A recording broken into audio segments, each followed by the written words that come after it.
Hey everyone, thank you for joining another episode of the Plant Free MD podcast. I'm your host, Dr. Anthony Chafee, and today I have a very special guest, my friend, Mr. Ben Wehrman, who is joining me down from, I believe, Mexico. At least that's what it was last time. Ben, how you I doing? am back in the beautiful state of Washington, just Oh, hop skipping away from our old alma mater. oh, Going back nice. to Mexico tomorrow, though, actually. Oh, very good. Yeah, nice. And you're in Seattle now, or where you at? Yeah, Whidbey Island Oh, is where the perfect. home base is. Yeah, nice. Very good. So Ben, how you doing, man? It's good to see you. I'm doing awesome, Dr. Chafee. I really appreciate you bringing me on so we can have a round two together. I had a blast last time, was Yeah, just me too. listening to it a couple nights ago, going for a walk through town and just thinking, man, it's so awesome that we get to do this, just record these conversations, put them out on the internet. Anyone can listen to them, download them, and just have it out there for free. I love what we do, man. It's awesome. It's too much fun and just having a blast with it. Yeah, awesome. Me too, man. So, for people who haven't come across you before, can you tell us a bit about you and what you do? Absolutely. So I can give just a bit of backstory, I suppose, would be in order. Quickly to speed through my very young life. Pretty standard American diet. I'd call it standard American diet plus. We did our best. My family loved me very much. They always did what they thought was best for me. We had very little super obvious processed crap. We had lots of fruits and vegetables and grains and cereal for breakfast because eggs are bad. And we had chicken for the meat because red meat is bad. I probably had red meat like once a month, but every time it was around, I was scarfing it down. The primal Ben inside of me knew that I needed this meat, so I was always hunting the meat down. It's always been in there. So that took me till about 2022, I would say. This is when things started getting a little more interesting. And I have a unique entryway into the carnivore world that I'm excited to share because I don't believe I've heard anyone on your podcast have a similar story. In one word, it would be Bitcoin or Bitcoiners more specifically. I got very involved in the Bitcoin scene from 2020. And then in 2022, I was in Austin, Texas, where there's a huge Bitcoin mecca. There are lots of meetups. And I'm not sure if you know the Bitcoiner stereotype, but Bitcoin people love meat. There's a lot of carnivore Bitcoiners. And for that reason, there's a small bridge there, but I'm trying to build it bigger. And I'll go more into that later, what I'm doing to do that. But anyway, went to a bunch of these Bitcoin meetups. There's just mountains of meat at all these meetups, and I'm just thinking at that point, still like, man, that can't really be good for you? Like I'm seeing all these Bitcoiners just eating, just scarfing down whole plates full of meat, no carbs anywhere to be found, and I still think it's kind of weird at that point. But the more time I spent around these people, the more I realize that they're just right about everything. Like these are really hardcore researchers, they're first principles thinkers, they really know their stuff. So softened me up on the meat thing. I was always scrolling on social media like every other NPC does on in the morning. I'm going through the social media reels, the Instagram reels, and I start seeing about seed oils being bad. So I think, okay, this is making sense. Maybe engine lubricant isn't great to be in my body. So I cut that out.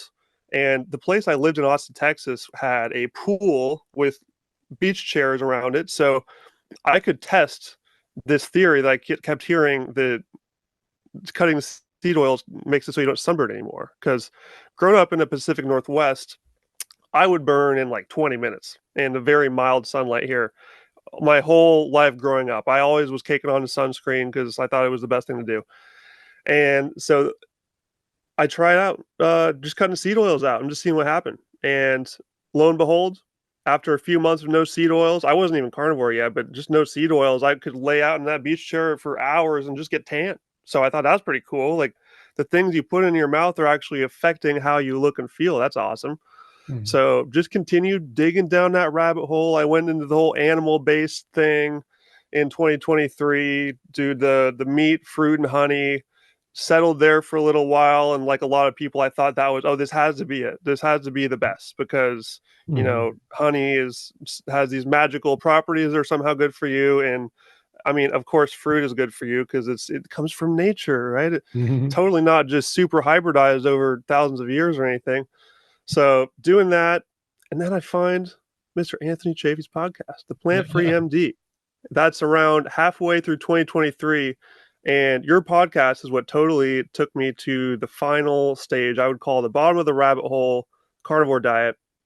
I finally cut those fruit out, said, let's try this, see what happens, and went all in from there. And this actually coincided perfectly with a trip I was doing to Colombia. And I thought, this works great. Going to a place where the meat's a lot cheaper. And I was also going with a friend who's also just like me. His name is Peruvian Bull on Twitter. Anyone in the finance world will know him. He's got over 100,000 followers over there. And he was coming into this with quite bad insomnia for most of his life. He almost called the trip off because he was getting like 2 to 3 hours of sleep for months on end, having a really bad time with that, and just having mental issues because of it, going to the hospital. And so I had seen enough at this point to think, bro, this might actually help out with that. This diet may help your brain. It could just be a fat deficiency. So why don't you try this with me? Let's do it together. So we both flew on over to Colombia, moved into our hostel, and just went on a shopping spree, just packed a mountain full of meat and butter and salt and just started going for it. And as you can imagine, the hostel life as a carnivore is quite interesting. The people in that environment are pretty much exactly what you'd expect, the sort of lost souls trying to find themselves, doing the best they can, and kind of sounds like vegans because there's a lot of them. There's a lot of overlap there. So Yeah. we would just be cooking these huge mountains of meat every day for dinner, and these girls and guys from all these different European countries are making their little salads, and they're kind of wondering what the heck is these people doing. This is super weird. However, I will say I've been traveling quite a while. I've been on and off digital nomad since 2018, and I have noticed people's ears are perking up a little bit quicker now than they used to. I wasn't carnivore back then, but I was definitely eating some meat back then, and I just think that in general, these people are getting more open to the idea of learning about this, Mhm. mainly because most of the people in my generation, the millennials, are getting to the age now where they've been locked into their ideology for a while, and they're starting to feel the effects one way or another. And so you'd meet a lot of people who are having some health issues once you have those this stereotypical at the hostel with a bunch of cool people you're meeting and hanging out chatting. And of course they ask about the diet, or maybe I forcibly talk about it because I can't stop talking about meat. And we figure out that they actually have some issues that I know just to think for that. I have a podcast for you. And so this whole time, I'm sort of putting these pieces together of meeting people and thinking, oh, I can help this person with this podcast episode. Chafee did a podcast on this. I heard one from Sean Baker on this. And I'm starting to realize I should make a huge compilation website where I can just have a directory of all these different common issues people have, and just make a list of all the good podcast episodes or websites or resources that can help those people get through, get through the barrier of the ideology and figure out that this could be just the key to fixing their issue. Mhm. And this isn't the first time I've had a website like this pop into my head. I actually made one about Bitcoin called whybitcoinonly.com, which is just a similar format of just a massive collection of Bitcoin resources. That was my first really big rabbit hole that I went down, just learning about Austrian economics. I know that you're liking those Thomas Sowell posts on Instagram. I see your little icon there. So Always. he's Yeah. the best. And that whole rabbit hole of just learning how human action works, Keynesian economics, Austrian economics, sound money, the importance of money in the economy, how it trickles down into absolutely everything. And that's something I'd love to talk about here today as well, how Bitcoin is the solution to the money problem, which is super relevant to carnivores. We'll get to that later. But Mhm. yeah, I mean, basically, where am I at this point? 2023, Colombia trip, ate tons of meat, felt amazing. Shattered misconceptions everywhere, just thinking this is crazy. Go back home for the holidays, of course, unload on my poor family, just telling them that I'm only eating meat now. I'm just like filling the kitchen with steak every day, and they're so confused because they're still eating their salads and everything. So I'm trying to, you know, friendly push this onto people, but it's really hard when you just found something amazing and you want to help everybody. I'm definitely like that. I just want to save everyone all the time. It's kind of crazy when you're in that mode. You have to learn how to reel back a little bit. But Mhm. anyway, continued just grinding podcasts. And the more that I just kept hitting a brick wall with my friends and loved ones who weren't keen on this, I learned that it was just frustrating to keep going down that road and not make any progress. I really needed to just focus on building this website. And so I got the domain, got ycarnivore.com, and I just started absolutely grinding through podcasts and content. And your podcast was the first one I went through all the way through. I went through Sean Baker's entire podcast, which is Wow. huge. I'm not sure Yeah. if people know that. There's like in the thousands of episodes. Yeah. That one took a while. Jeez. I listened to every single one. And Ken Berry's YouTube channel went through the whole thing. Dr. Kiltz, Dr. Wow. Wiedemann. There's so many great carnivores out there, and just going through that rabbit hole was a really fun time. Just learning about all these different people's stories, and just ossifying this confidence in myself. Like this is really something here. This is something big. We need to get this out there. So, started bringing these people onto my podcast kind of at the same time. I started a podcast last year around the same time I started Carnivore. Funny enough, it was almost exactly a year ago. It was August 23. And at that point, the plan was for it to be a strictly Bitcoin podcast. It was going to be all about Bitcoin. And the first several episodes are Bitcoin only. And if you just look at the episode list, it starts getting a little meaty I think in the teens or the 20s. I need to talk more about this. I need to get more people on. That's when I got you on, was when I was only a few months in.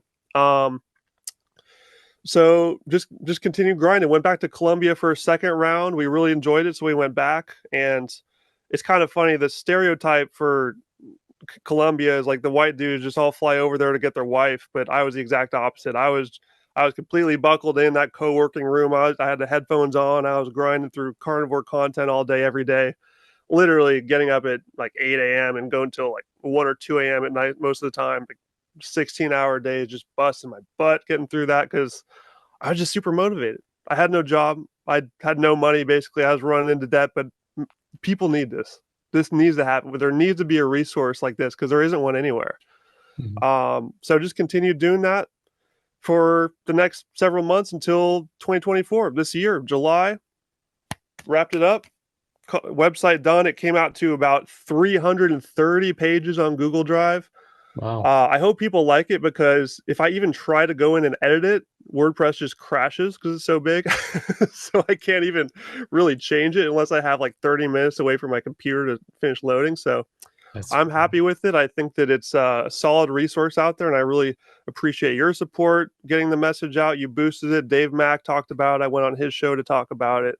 And I'm really just hoping that this can help people just connect the dots for people, because I organize it in such a way to where you scroll down through the table of contents, you can see everything sorted out as best as I could, just to all these different categories of things. There's a whole section for common misconceptions, like, oh, what do you need your vitamin C? Oh, there's no fiber. Oh, this, that. And also at the very end, there's a meat heals section, I called it, where it's just a massive list. I think 200 or 300 different illnesses or conditions that people suffer from. I filled all of those with specific testimonials and stories of people who fixed that thing with Carnivore. And I was very picky about all the things. The website's about 1/10 of the total content I went through. And I'm pretty hardcore about like staying very pure on Carnivore. If people start talking about keto or animal based, I usually toss it because there's just enough out there on Carnivore now that I want to stick true to the message. The North Star needs to be Carnivore. And super happy with the final results, and super thankful for people like you doing the work you do, putting that content out there. So idiots like me who can't really talk very deeply about the bodily systems and the sciencey side, I can't remember dates or details in general to save my life, but I can consume a disgusting amount of content and just shove it into my brain all day, every day. And I just never get tired of learning about it. And it's a pleasure to find a place where I can help make a difference as a lowly pleb over here, just going through YouTube videos and podcasts. Yeah. Well, that's awesome, man. That's a huge amount of work. Over 300 pages is massive. What's the name of the website again? Is it Y Carnivore? Is that right? Yep, ycarnivore.com. Yeah. And I also made a Twitter account for it. I made a Nostr account for it. I was just telling you about Nostr earlier. I'm trying to, build a little sub brand on the socials so I can try to just post memes on there to get more eyeballs and more understanding of carnivore, so it can sort of drive people into the website that way too. If anyone wants to follow that, it's just Why Carnivore. Cool. So WHY Carnivore, just all spelled out. Yep, Yeah. Do you have it up? You want to possibly even share your screen, just give people sure. a bit of Yeah, let's of try it. Well, I can pull it up right now. Easy peasy. Now, can you see that? yep. Yeah, I can see that. Sweet. So yeah, just that table of contents I was talking about there, you got that right here. We go start at the very beginning from the ancestral background, and you can click on these as a hyperlink too. So if you want to go straight there, you just click it, brings you down here. And then there's also, I'm not sure if you can see it with this in a way, but there's a hyperlink for every one of these sections. So if you want to send one of these sections to someone you know, you can just copy that. So Okay. let's scroll down into table of contents here to the meat heals section I was talking about, where there's just a ton of different conditions people could have. So let's say Lyme disease. You know someone with Lyme disease. You can click this, it'll shoot you straight down here. Then up here in the URL, you just see ycarnivore.com/# Lyme. You send that over to them, it will bring them straight down to that section with a bunch of videos about people that have helped their Lyme disease with carnivore. So Yeah. pretty simple. And this Yeah. little arrow at the bottom left just takes you right back to the top. That's all there is to it. Yeah, very cool. Yeah. Yeah, well, that's great. So it's just tons of different content and videos and things like that of all the different sorts of subjects and issues that people may have had. That's pretty awesome. Yeah. Yeah, appreciate it. And it's meant to be a really simple site. It's all text, it's just links, and I thought about throwing some memes in there, but it's already just enormous. So just keeping it simple. Yeah, definitely. Yeah, that's massive. Yeah, just sort of clicking around on some of these things, and yeah, there's just tons and tons and tons of different videos and content and things like that as well, which is great. And and I would certainly urge even the veteran carnivores to give it a look, because there is something for everyone on there. I really made sure that it goes real deep into each of the subjects. So if there's any arguments that maybe you've gotten tripped up on in the past when you got into a discussion about carnivore and people were challenging you on and you wanted to explain it well, you can sharpen your game on that, because I put each different misconception in there. I let me just scroll down here. Misconceptions.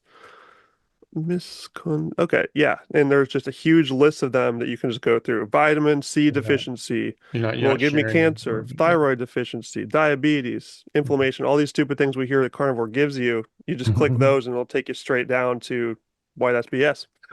Yeah. A Yeah. lot of Chafee, a lot of Ken Berry, and a lot of Bart K. I really like Right. Bart K because Yeah. he does not hold back, and he goes, especially the vitamin C one. I'm pretty sure that's all Bart K. He just goes in on that, you know. Mhm. I love the guy. Yeah, very good. And so some of these ones, so down in the meat heals section I'm seeing here, there's just a whole bunch of different issues like Exactly. and Lyme disease, they say on the other, autoimmunity. Yeah, very good. So you have any sort of particular issue that people may have, they may go down there. And obviously, I'm sure as things come up, they'll be able to add more and more to these sorts of things as well. Yeah, exactly. Very cool. I also learned a lot about the human body and how it works, because it was a huge pain in the butt for me to learn how to organize all those sections. So that was Hmm. educational. Yeah. No, But very good. yeah, Yeah. really happy to have it out there. And it was a labor of love, and I have got nothing but good feedback so far. So I really encourage Yeah. people to just take a look, check it out, see what they like. And yeah, there's a secret section in there even about Bitcoin. Oh, If you want to learn yeah. about how Bitcoin and carnivore make a connection, it talks about that a bit. I snuck that in there. Maybe that's something we could talk about here too at some point. Yeah. Yeah. I'm looking at this too. I'm just trying to think. Just trying to see all these. Oh, okay, so you can go down there. It shuts it out a bit. Well, yeah, I'm just looking at this. This is a massive, massive, massive work, man. I'm like, this scrolls down forever.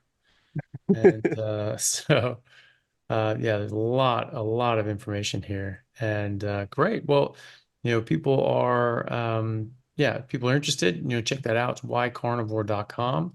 And I'll put a link in the description as well.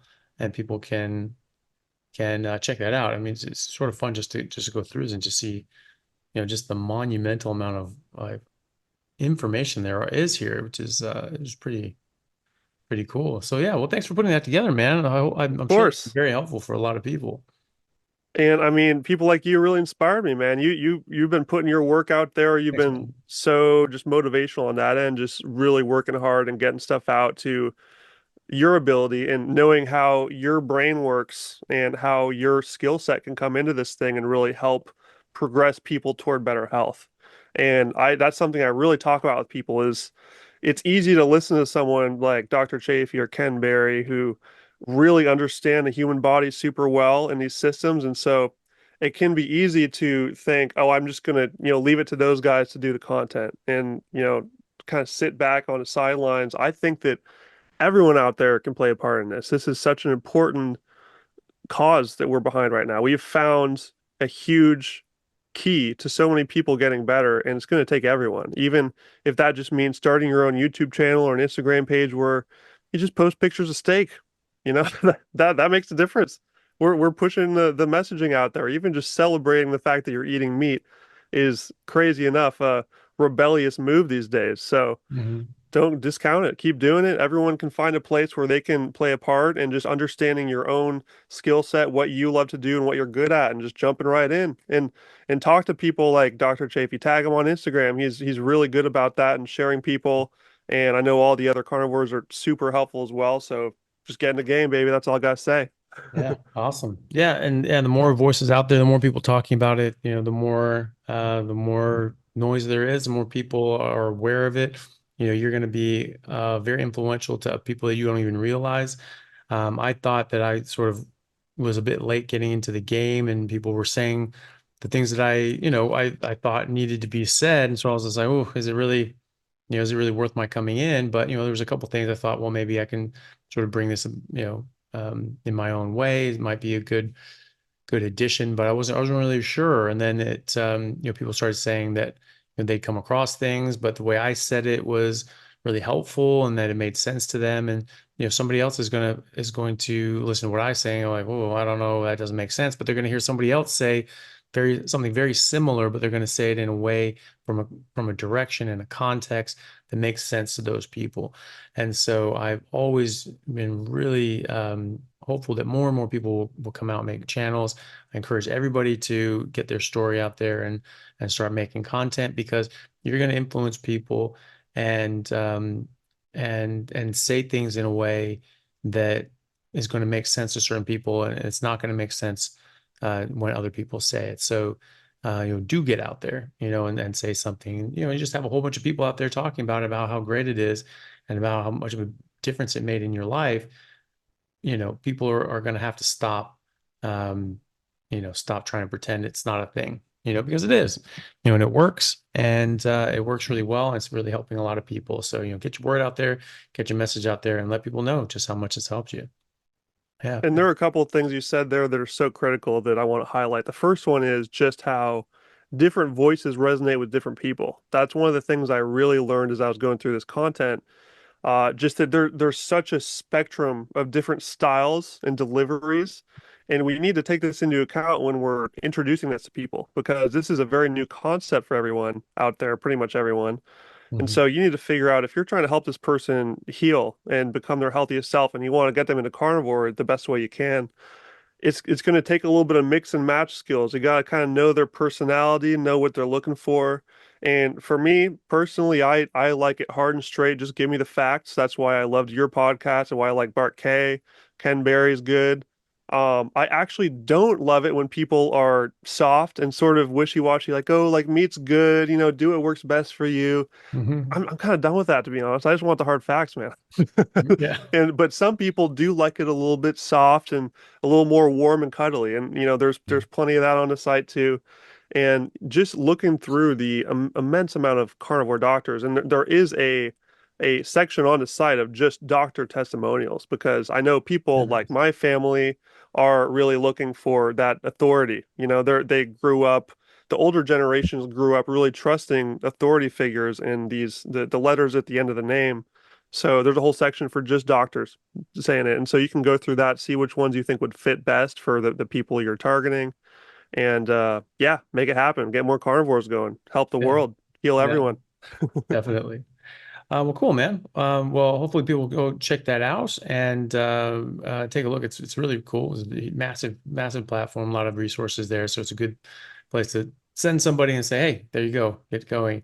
Um, and so yeah, so apart from that, you got into this from Bitcoin, which is something that I've seen a lot actually. I've heard a lot of people, come to this from Bitcoin, or people from this go, start thinking about Bitcoin. It's not something I've looked into much myself, apart from, understanding its core concept. And uh that it's sort of decentralized, getting away from, these different sort of governments and their control over the monetary system, which is, I think, is probably a good thing. Was it one of the I don't know which Rothschild, but it was like 100+ years ago or something like that. He said, you give me control of the monetary system and I care not who runs the country. It's just like, Yep, because he's exactly. he's running the country, and he's just making money off everybody. So don't do that. Don't let don't let people like that be in charge of the monetary system. And so having something decentralized made sense to me, but it's not something I've looked into or invested in, really myself. But it's these sort of interesting concepts I think are very interrelated. Once you get the wool pulled off your eyes about something, and you spot the bullshit with how we've been lied to about food and this sort of stuff, and how cholesterol and heart disease and all these other sorts of things, and this has killed you know, hundreds of millions of people early as a result, probably billions at this point, and caused untold amounts of disease and harm. And you start seeing that, and how readily people are willing to lie about something that can kill and hurt so many people in such horrific ways. Like you just start looking, okay, well, what else are they lying about? Because they couldn't have just started with that. Like that's such a big one. It's gone on for so many decades, and it's harmed so many people, and they know it's harming these people, and they clearly don't care. What else don't they care about? And so I see a lot of people from all these different sorts of avenues that have sort of said, like, spot the bullshit in whatever field, and then start looking around and find each other. So tell me a bit about Bitcoin and why you think that's the way to go. Oh, I'd love to. I know people out here are ready for this. They've been warmed up for a long time to look for more lies that are being fed to them, and that's why I'm so excited to bring these worlds together. I would start with just saying anyone out there who's read The Big Fat Surprise by Nina Teicholz, I know you and I both had her on our podcasts.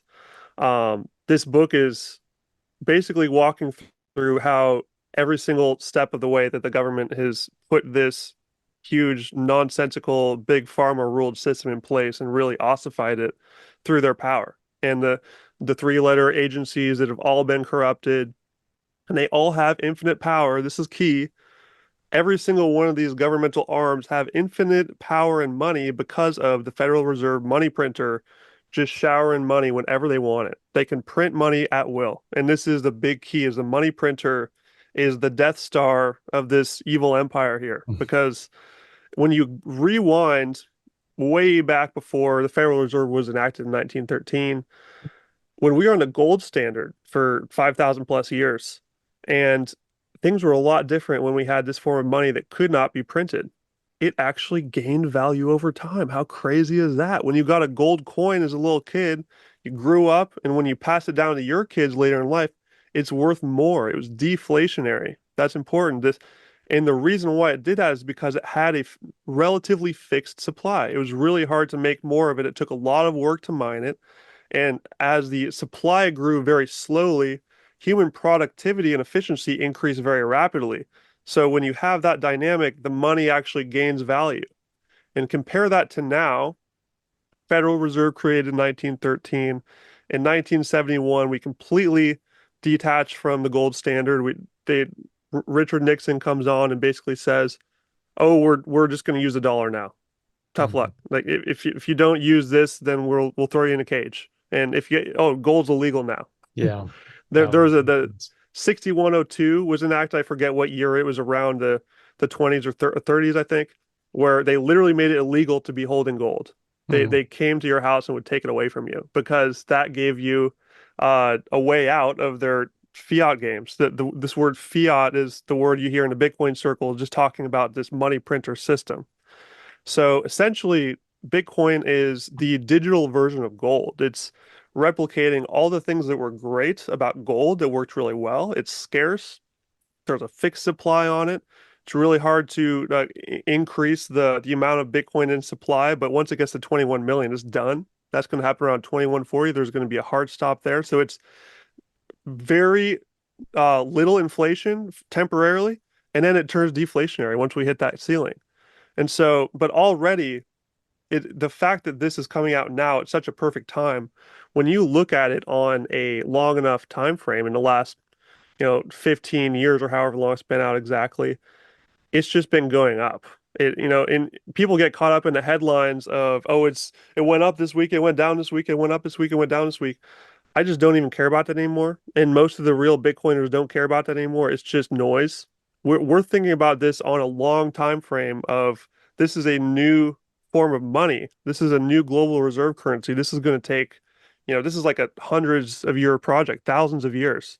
This is made to be money for the digital future, which is like gold lasted for 5,000 years. This one could last for 10,000 years. And it's fixing that problem of the government having complete power over the money.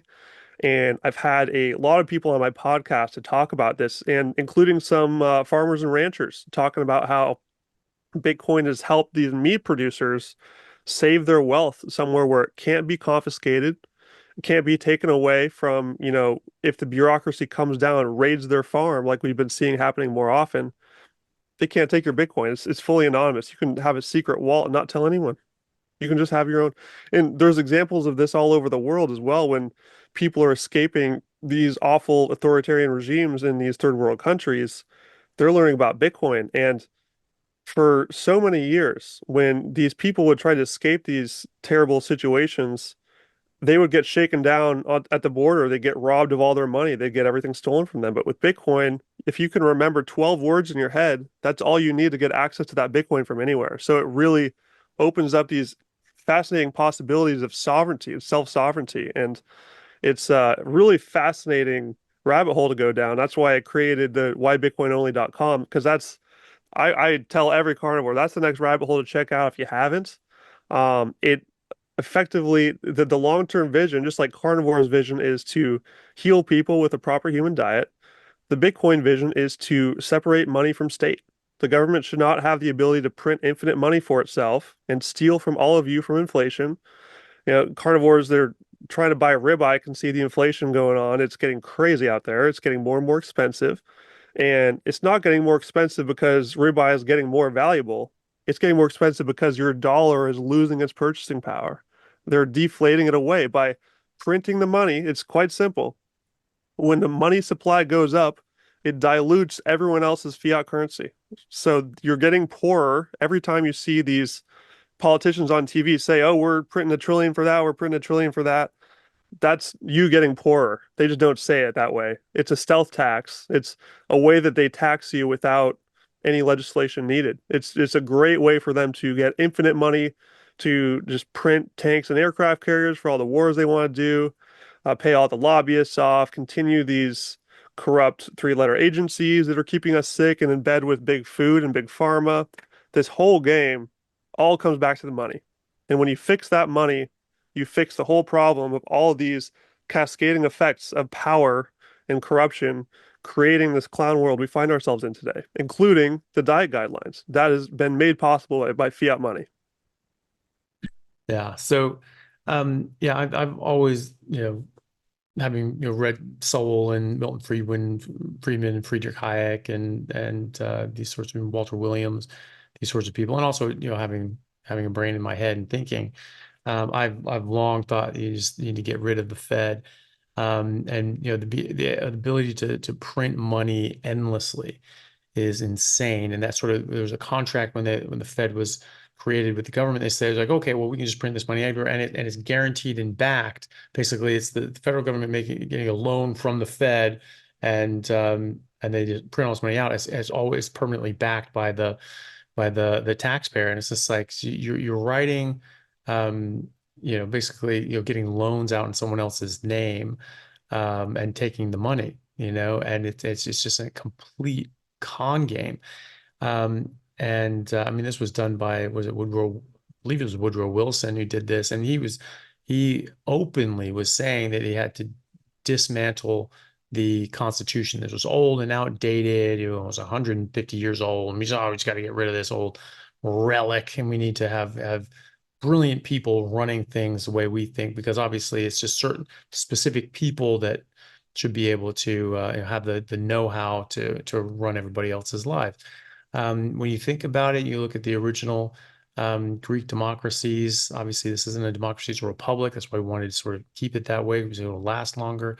They typically lasted around 100, 150 years. That's about how long we lasted before Woodrow Wilson screwed things up with the Fed, and then put in the 16th Amendment, which was the federal income tax. And that needs to be repealed tomorrow. I mean, that needed to be repealed 100 years ago. That should never have gone through. They were trying to make that argument. It was just like, we have this big World War I sort of experience. We need to raise money really fast. This is national defense and all this. 150 years, we had none of this. We did just fine. We fought in a lot of wars and had invasions and all this sort of stuff. And yet, we were still there. But they say, okay, well, we want to do this so we can raise an army really quickly. That was what it was the purpose for. It was raising an army for national defense, and then be able to do that quickly. And it would only be like 2-3% of the income tax, only during war times, only to raise an army, only when we actually absolutely had to. But the people at the time were either knew what they were doing, like Woodrow Wilson, that wanted to sort of subvert the Constitution, or they were just not as intelligent as they needed to be, because the original founding fathers, when you read the Constitution, it is so tight in its language. The government, you are not allowed to do this. You can do this and nothing else. It is very clear. The powers of the federal government are few and enumerated, and specifically enumerated. And, the rights of individual are, basically unlimited. And so the problem with that is that at first they were talking about limiting it and say, okay, well, we'll put a cap on it and say, oh, 10%. And that can't go higher than that. We're like, if it's going to be something, we only want to go at like 2-3%, only for wartime, only for national defense. You need to write that in. This will only be used for national defense. This will only be a temporary measure. This will never go past this amount. And that's what, all these other, legal, sort of, documents were, how they were written. And they didn't do that. They just said, yeah, federal government gets to tax people's income. And people saying like, whoa, hold on, we should put in a limit. We should say, hey, you can't go above like 10%. They're like, whoa, what are you talking about? 10%? We don't want this going above 3%. If you say 10%, it's going to go up to 10%. Well, if you don't say 10%, and you don't say any other percent, you are tacitly saying 100%, because there is no limit,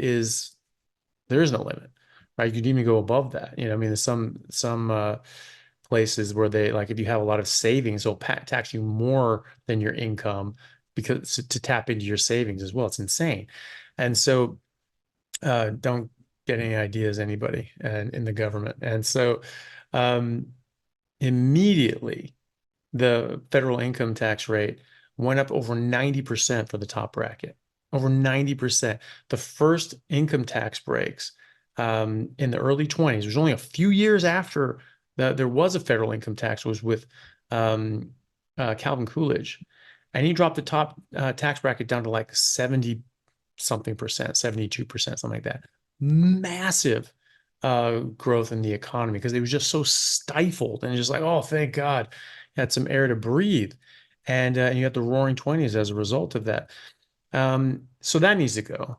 The Fed obviously needs to go. You shouldn't be able just to have a blank check to do whatever the hell you want. I mean, that was at least contained to a partial extent, because you still had the Constitution at that point that was somewhat unbroken, where the federal government was not allowed to spend money for anything except the general welfare. And everyone knew what the hell that meant. That meant national defense, something that would affect everybody. And then FDR came in, threatened to pack the courts, scared one of the Supreme Court judges to flip sides. And instead of FDR losing 4 to 5 decisions in the Supreme Court with all the illegal, unconstitutional things he was doing, now he started winning 5 to 4 because he flipped one of them. And because he scared them, even though the Congress, which was a Democratic Congress at the time, FDR was a Democrat, um, was not about it. Back then, the 3 branches of government actually worked as they were supposed to, saying like keeping each other in check. And Congress said, hey, you're overstepping your bounds. You're not going to do that. We're not going to let you. And so he said, hey, I want some Senate hearings for new justices. And they're like, we're not going to hear them. We're not going to talk to them. Piss off. And that was his own party doing that. Now parties run things as opposed to the Constitution and things like that, which is a bit unfortunate. Um, but the And thing all is, of them love to print money. Every yeah, single one. Every yeah, politician out there running right now, they don't want to talk about the spending that they're going to do. They make these promises, oh, we're going to give you all these goodies, we're that's going to it. give you these Yeah, presents and gifts, and all these things are going to be so great. They don't tell you that every single thing that they you're hand paying down, for the it. classic one is the stimulus checks. Those are the ones that everyone sees, like, oh, they're so nice to me, giving me Yeah, $2,000. That's so nice. yeah, they're They don't good. tell you that they permanently devalued your dollar for that. And it's going to Yeah, make the rest of your life harder and your kids harder. Your yeah, grandkids' lives will be harder because of that decision. They're yeah, just that's kicking it. the tab down the road to future generations the more they do this. And we Yeah. see situations like Venezuela, which is way down the line. When I was traveling in South America, I got to meet Venezuelan people that experienced that. Mhm. And they told me about this. And it's absolutely horrible conditions down there. Their currency is just trash. It's all over the roads. It's you need a wheelbarrow of this to just get a towel at the store. It's completely useless. Their currency has gone to zero. And Yeah. us Americans think that we're so good and powerful because I mean, in a way we are. We have the global reserve currency. We have a lot more abilities to kick the can, but that doesn't mean that the intrinsic value of these pieces of paper is still zero. It's only backed by trust at this point, nothing else. And when Mhm. people stop trusting it, that's when we actually will see a change. Yeah. And things will get really interesting very soon as all these other countries who used to use the dollar for trade, like Russia, there's BRICS, there's all sorts of interesting things going on. It's a little bit out of scope here, but long and short of it is countries are realizing we don't really want to use the dollar anymore. You guys Mhm. are just printing it infinitely. We're paying the price for that. El Salvador is an example of one who just a few years ago said, you know what, they were dollarized and they just said, we're out. We're going to go on a Bitcoin standard. So El Totally. Salvador is completely Bitcoin legal tender. If you go there, you can buy everything with Bitcoin. They skipped all the extra steps and they just Mhm. went to the next global reserve currency. And things Yeah. are Wow. getting super good down there. If I'm actually planning on going there at some point soon. I'd love to visit, but from the people who are actually trustworthy, who've been down there and experienced the whole situation, things have gotten so much better. And it's no coincidence why. It's because they have a sounder form of money. And Nayib Bukele came in and made a lot of changes. That's a whole different topic. But the crime rate went from one of the worst in the world to one of the best. And Mhm. Bitcoin played a part in that. Yeah, that's pretty crazy. And yeah, so that's the thing, there's already countries like you're saying that are already talking about like not replacing the US dollar as the world reserve currency. And when that happens, it's big trouble. And some people are arguing that maybe that's probably what people are trying to do on purpose to destabilize the country and screw up the economy and screw up the US to tear it down and to break it down, break the Constitution entirely, and then bring about some sort of communist hellscape that reminiscent of the 20th century. No, thank you. But yeah, like that Thomas Sowell talks about that, how printing money is just a hidden tax because if you print 20% money, it doesn't just put more money in the system. It's just your bank account is now worth 20% less. And so it's very simple math. It's very simple math. Whatever percentage money that they print and put out in the circulation, that takes away from the value of your savings. And so it's a tax on your savings. And so it's very, very devious. Before they did that, they had they had to only spend money on the general welfare. But then they say, well, if I give money to Ben's a good guy. He's going to spend that. He's going to give that to Jennifer, and they're going to buy something, and that's going to go to somebody else. And he has a family. He's going to buy food for his family, and that goes to a farmer. That farmer does this. Well, that just trickles out, and that helps everybody. And so me giving, $5 billion, stimulus bill to my buddy Ben actually does help the general welfare because it just helps everybody, right? And it's a con, I mean, that was something that we knew for 150 years never flew, and now they just do it. And that's when lobbyists came in. That's when money entered politics, because now you had these massively expensive campaigns. You had all these people um, paying to you know, get the ear of a politician or a president, and now they're getting all these special interests that are in Washington and paying to get federal money. And that only happens when you can give money to special interests, and that's actually strictly prohibited in the Constitution. So, like, why the hell don't we repeal that? Why don't we take that to the Supreme Court and say, like, yeah, I can't do that anymore? I mean, that would just sort out a lot of problems right away. But would also sort out a lot of problems is you repeal the 16th Amendment, and if they are not able to tax people, um, their piggy bank goes away. And same with the Federal Reserve. So I totally think they should go away. Even the idea of like, well, we need to raise money for a war. I don't actually know that that's a great idea either, because previously you had to vote on a war because you had war bonds. They couldn't raise money to put an army together and build, munitions and things like that. Like, we went into World War One with the American army was less well armed than the American citizenry. There was like basically the original AR-15 platform. That's pre-World War One. There were more people in America as private citizens that had those like semi-automatic rifles than the U.S. Army. They're still using largely like bolt action rifles and things like that. So people are always saying like, can I just bring my own gun? Like, it's better than this, And so that's how it's supposed to be. It's like, oh, you don't want people having better guns in the military? No, you do. You do, because you don't want the military being able to oppress the citizenry. But in any case, the wars happened because people said, I'll give money, I'll buy war bonds.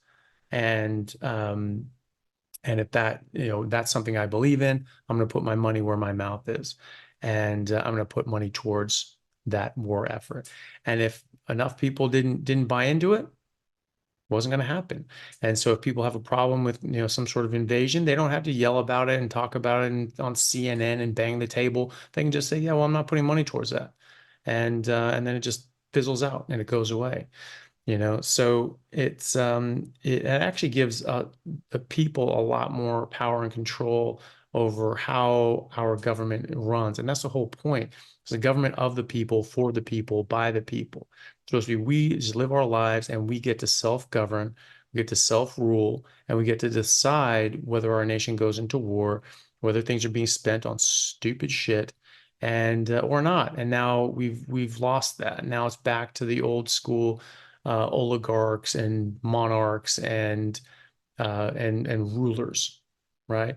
Where they get to make the decisions for us, as opposed to us getting to make the decisions for ourselves. And I think that any way that you can get the hell away from that is a good option. That's really interesting that El Salvador has gone to the Bitcoin standard. I mean, even just going to the gold standard is a leg up. There was a statistic I saw, and who knows, maybe someone can fact check this, but it's something I heard that like 100 years ago, the average cost of a house in America was 3 bars of gold, and right now the average cost of a house in America is 3 bars of gold. And so it's a save against inflation, that sort of thing. But yeah, I heard El Salvador doing a lot of good things. I know that Dr. Jack Cruz was down there as well. He's still there. He's posted up. That's his Yeah. home now. Yeah, and Yeah. and like he comes back. He's a neurosurgeon, and New Orleans. He just comes back for a week each month and just does like a trauma call or something like that. And and he's down there. But like apparently they had him, like the government had him help draft a letter where they're saying that will not accept the WHO dictating, medical directives to our country. Like we will not do that, so piss off. So I think that's pretty good. And they're offering like visas to professionals, doctors, lawyers, philosophers. Pretty interesting, that one. People that can, are trained how to think as opposed to what to think. That's probably an interesting one too. But yeah, do you know a bit more about the El Salvador things? That actually sounds like they're making some power moves there. They definitely are. And yeah, Jack Cruz is a great example. He's down there and he's a huge Bitcoiner. And Mm, I don't remember his exact origin story for going there, but I'm quite sure how to do with Bitcoin. They're really just at the same time as so many countries are having a brain drain, they are having an influx of these Bitcoin brains coming in to help rebuild this country. Another duo that's very well known to Bitcoin sphere is Max Kaiser and Stacy Herbert. I'm mm, not sure if Max Kaiser rings a bell for you, but he was on CNBC in like 2010 telling people to buy Bitcoin when it was like pennies. So he's hmm. been in the game for a long time, just telling people that, and they've posted up over there to help rebuild this country, and it's working really well. Yeah, And wow. I can't wait to go check it out myself. And they're not the only one that's on track. There's a bunch of other ones that are coming up, but as you'd expect, it's the smaller countries with less to lose.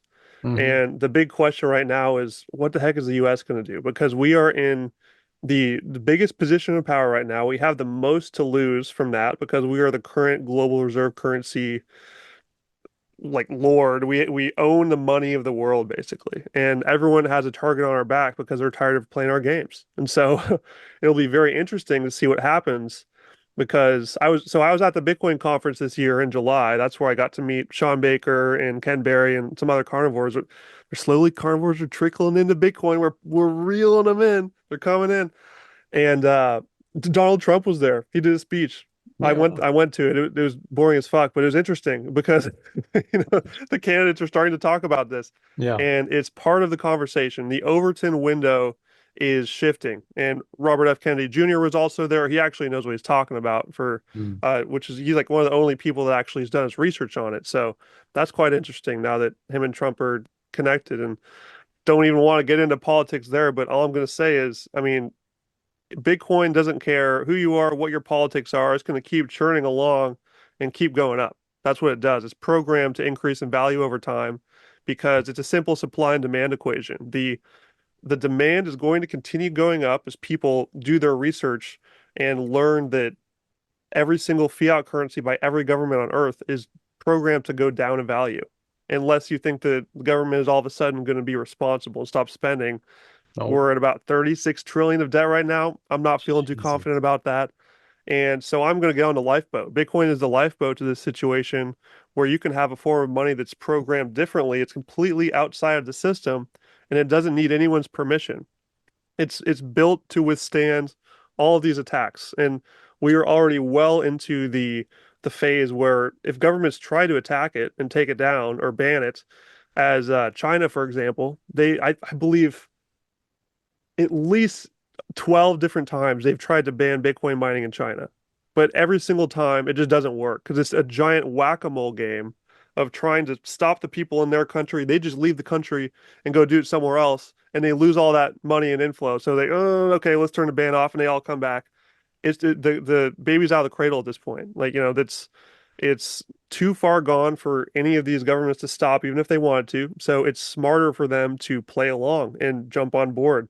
And it'll be very interesting to see what the US does again, because we have the infinite money printer. Like we could Mm. literally print money to buy Bitcoin, and that would just cause all kinds of chaos because, I mean, just don't have zero Bitcoin, guys.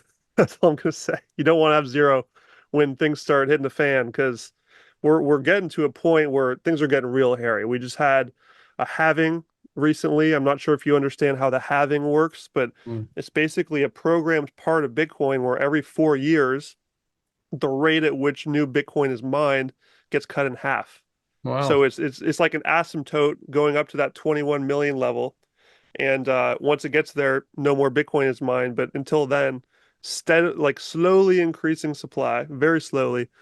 Um, but it's essentially getting squeezed. So it's just a huge spring right now. And this is why I personally am interested in far more things than just the price. I literally never look at the price. I don't care. I'm buying a little bit every single month, just stacking sats, as we say, just dollar cost averaging, just making sure that I'm getting that accumulation as big as possible for when these things start happening and when the dominoes start falling. Um, and things are just going to naturally happen. And it's a very safe bet to be holding the future and not the present, because the present is fiat monopoly money that is going to continue going down. You're going to keep getting poorer. The work you're doing is going to buy less and less. Everyone's starting to realize this. And this is where that demand part of the supply and demand comes in, is that more and more people are realizing this doesn't make any sense. That why is my rent getting more expensive? Why is it getting more expensive to buy food? I thought this was the richest country in the history of the world. I thought that, as our efficiency gets better as a race, as we have all these fancy technology is getting better and our communication is getting better and the supply chains are more efficient, how come things aren't getting cheaper? Wouldn't they get cheaper? They're supposed to, back when we used gold, because the money was not getting debased even faster than human productivity gains. Pretty much the only thing that's getting cheaper right now that's able to outpace inflation is technology, which is why we go to the store and you see the TVs are getting cheaper and cheaper. That's because technology is getting better so fast, it's actually beating inflation, but very Mhm. few things are able to do that.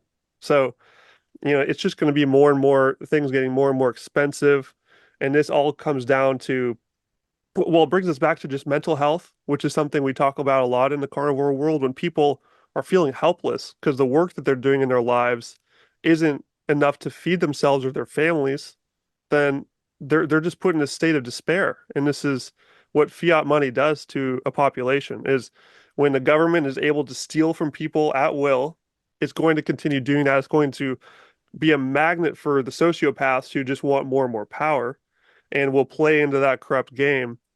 And it's not going to stop. And you talked about wars a little bit there. Unfortunately, this is looking like it's going to be an increasingly relevant topic, as turning on the news and looking what's going on all over the world right now. We got Ukraine and Russia, we got Taiwan and China, and who else knows what could be on the horizon.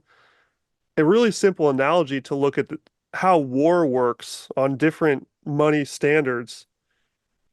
Back when we were on the gold standard, just think about like the feudal days when you have two kingdoms with a big pot of gold on each side.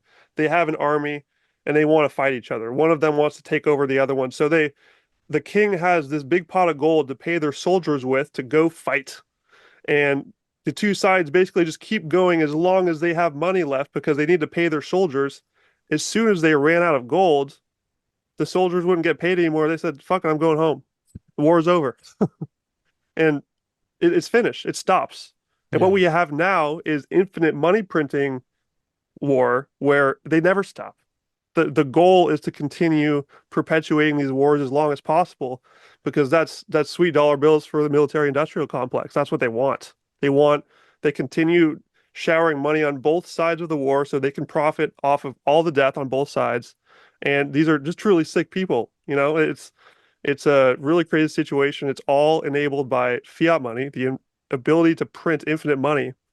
And this is why Bitcoin plays a huge part in this conversation. And it's understandable why outsiders think that when we talk about, Bitcoin stops war, like that's too hyperbolic. That's crazy. It doesn't make sense. It's just like a goofy internet coin, right? It's just like this goofy toy. But no, this is a huge, huge deal. This is like a new form of money being introduced on the market, which is truly free. It cannot be confiscated. It has a hard supply cap and it's fully transparent. And every single 10 minutes, there's a new block so everyone can go audit it. The Federal Reserve has never been audited. There's no transparency whatsoever. But on Bitcoin, anyone can go look at the entire ledger. So it's just a total game changer in so many ways. Well, that's awesome. Yeah, well, and then even just war bonds, stop wars, because it's just like, all right, well, that's not happening. And obviously when things are like important, like you're getting invaded, people are gonna pony up, And so yeah, that's really important. And even if we don't repeal the 16th Amendment, put the cap in there, you know, put that 10% that's it cap on there and say like nothing more than this. Like, why do we not have, you know, an amendment on that amendment and get like get enough votes together, enough states together to say like, no, this is you've been reckless with this. You've got to be put in timeout and just do that the whole 10% maximum sort of tax rate. I was going to say because we are unfortunately running out a bit out of time, but I just wanted to. I don't know if we're going to have been able to get to everything else, but just one real quick question, hopefully, um, is a concern that some people have that I've had, which is like when you buy Bitcoin, you say you can't track it, but some things like, I think Coinbase is now having to report to Australia or Australia. They're not allowed to like take their money out or those sorts of things, or they're getting it reported to the tax office and things like that. But that sort of raises the question, you have your Bitcoin on these different platforms and apps. How do you get it out? How do you then turn that into money? If you're in El Salvador, you can go to McDonald's, but what about if you're not? How do you get your cash out when you need it and to spend money? Great question. So those are the exchanges that you're talking about. The Mm, Coinbase, there's Kraken, there's Cash App. There's lots of different options where you can go, and it's like a marketplace for buying Bitcoin.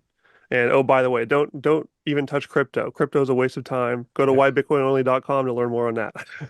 But essentially, that's just a place where you get the Bitcoin, but you want to move it off of there quickly because that is a choke point that the government can screw with. Mm, That's a central point of failure, that exchange. So every one of these exchanges has a functionality where you can send that Bitcoin that you bought on the exchange to an external wallet. And you get Blue Wallet on your phone, you can get Moon Wallet, Zeus Wallet. There's lots of options, and it's really easy Google search. There's plenty of them out there. Most Bitcoiners that are veterans really recommend a cold storage wallet that's completely offline. Like Cold Card is one, for example, just to throw it out there. And that way, it's completely off the exchange, and you're good to go. It's off the internet. You want to be off the internet as soon as possible, so it can't be taken away. Does that answer your question? Yeah, and then when you have that there, let's say like, oh, something happened, shit hit the fan. I need to, buy something. How do you get that money out again and turn it into a fiat currency and then use it to exchange? So if you did need to switch it to fiat, this is something I've never done because I'm holding my Bitcoin until the grave, but you would just go back to the exchange or any exchange. It wouldn't even have to be the same one. It would just be something you'd set up your account with. You'd send that Bitcoin back there and do the exchange for fiat. Um, like I said, I'm not expecting to ever do that. I'm using that as my savings account. I'm keeping some fiat on the side for situations where I do need it still in fiat world to pay rent and taxes and all that stuff. But Bitcoin is my savings account. That's not being touched. I'm locking that up for the long term. Okay. And so the idea is that you think that long term you're going to be able to use Bitcoin as a current, like you'll be able to have a card and buy and sell things with Bitcoin and have that directly go to your wallet. Is that right? Yeah, so the long-term vision is, I mean, if things go to shit today and everything blows up, I'm just going to fly down to El Salvador and that's going to be the spot because you can do everything with Bitcoin there. All you need is your phone and just any of the wallet apps, and you can just scan a QR code to buy things and it takes seconds. And there's a Lightning network, which is a whole different can of worms. Probably don't have time for that, but this is for like the quick payments that you're going to be using to buy your steak and buy your burger. Um, but in on-chain Bitcoin is the kind that you want to hold for the long term. There's don't mean to throw any extra confusion in there, but one extra thing to add is that there's going to be more and more countries going on to the Bitcoin standard. We are still early to this, so right now it's pretty slim pickings, but you can even find people in your communities in any country. And when I was in Austin, Texas, for example, tons of places accepting Bitcoin. They can just have it on the side. There's people at farmers market, they're starting to have Bitcoin accepted here signs. And it's in a decentralized grassroots way, more and more small business owners and entrepreneurs are starting to accept it. So you don't have to wait for the government to give it the okay. I mean, the point of Bitcoin is that you don't give a fuck what they say. You can just pay peer to peer with people that have a Bitcoin wallet. That's all I got to do. There's zero third parties involved. Yeah. Okay, cool. Yeah, and I guess that is sort of the point you were making, was that this is at the moment anyway, this is sort of an investment sort of thing against hedging against inflation and this sort of nonsense that's going on. It is I mean, think about it. 20 years ago, the national debt in America was the largest it's ever been. It was $4 trillion, and now it's $36 trillion. I mean, it is And quick, just by the time we get this absolutely podcast out, it'll be another few trillion. I guarantee it. Oh, it would It's off have the to be. rails. Yeah. And so yeah, it's uncontrolled, and and I think that's on purpose. I mean, people have made that point that there are people trying to you have to destroy the currency and devalue it and just blow out the debt of the country to the point that it's not salvageable. You can't come back from it, and that will tank the country, and then they'll be able to remake it in their own ghoulish image. Um, but who knows? But either way, it's bad. It doesn't matter why they're doing it. They're doing it, and it's absolutely ravaging the economy and people's lives, and it's going to have huge repercussions as a result. So it's not a bad idea to hedge your bets, or even just buy gold. Like you said, that's a similar sort of idea, and gold can be taken from you. Certainly saw that in Nazi Germany. They're doing that en masse. Bitcoin is a bit more hidden, same sort of concept. But if you're not comfortable with Bitcoin, maybe be comfortable with gold or something like that. Watch your fillings. Don't get your teeth pulled. I've Yep. seen that happen. But great. Well, Ben, thank you so much for coming on. It's been a pleasure. Very interesting. It is a topic that I am interested in. I haven't sort of pulled the trigger on it myself, but it's something that I think I probably will. I mean, I have a bit, but nothing to speak of anyway. And I don't know all the tricks on hiding it off of Coinbase and all that sort of stuff. So that's something I'll need to look into as well. But The man to talk to, Dr. Chafee. I'm not letting you turn this off without me giving you the shill. Saifedean Moose, author of the Bitcoin Standard. I've been lobbying for a while on Twitter. I know you're not super active over there, but I've been tagging you two for like a year now. oh yeah, This would be an incredible podcast. You two yeah. would complement each other so well. He's extremely smart dude, really into Austrian economics. And Mm, that book he wrote, The Bitcoin Standard, is like the big fat surprise of the Bitcoin world. This is yeah, like cool. the ultimate book to read. So anyone out there looking to learn more about this, go straight to the Bitcoin Standard, read that. It will change your life. I promise you. Yeah. I'd be super interested. Have you ever seen Thomas Sowell talk about Bitcoin at all? I've never heard him say anything. I haven't. Yeah, That's a good question. it'd be I haven't super actually looked interesting. that up. I usually look into him when I'm just researching the history. So Mhm. I think he would love it if he's out there Yeah, talking about it. I don't know. I'd have to that'd look be into it. that'd be interesting. Well, send me that guy's info, maybe like some of the videos he has, and I'll check them out, and maybe we can do something. I will. Um, He's a carnivore. You guys will get yeah, along very well. awesome. Yeah, already speaking my language. So, cool. Ben, thank you so much for coming on. It's been an absolute pleasure. So the website is ycarnivore.com. And can you tell us your other social media, podcasts, other sorts of places people can find you? Yeah, so my name, benwehrman.com. I have everything there. I have my podcast there. It's just the Ben Wehrman podcast. Ycarnivore.com is my big carnivore website. Ybitcoinonly.com is the Bitcoin version. I have a couple more I'll just shotgun out here. We didn't get to talk about Nostr today. We're going to save that for next time. StudyNostr.com. That's study, Nostr.com. People check that out. It's decentralized social media, super cool. And yeah, we've got so much to talk about next time. We'll reconnect when Bitcoin hits 100K. How about Awesome. Sounds good, man. that? All right, Great chat cool. with you, sir. Have a good one. Too, man. And thank you everyone for watching. Really appreciate it. Let me know your thoughts on Bitcoin and carnivore and how these worlds are colliding, and what your thoughts are as well about everything we talked about. We sort of branched out into economics and a bit of politics as well, which is not par for the course, but hopefully people found that interesting. Let me know what you thought, and we'll see you next time.